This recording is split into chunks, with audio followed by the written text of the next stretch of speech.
Pinangunahan naman ni Pangulong Ferdinand R. Marcos Jr. ang paglulunsad ng isang makabagong barko sa Cebu na bahagi ng pagpapalakas ng modernong shipbuilding sa Pilipinas.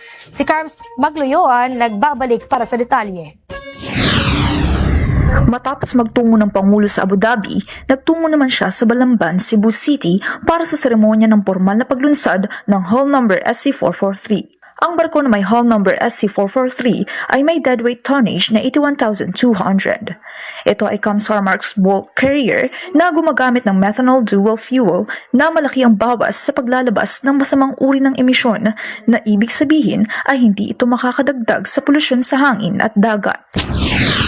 This achievement sends a clear message to the whole world. The Philippines is ready to lead in the global transition towards low carbon and sustainable maritime transport.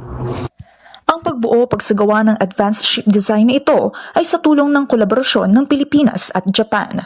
Ani ng Presidente, ang proyektong ito ay produkto ng pagtutulungan ng dalawang bansa.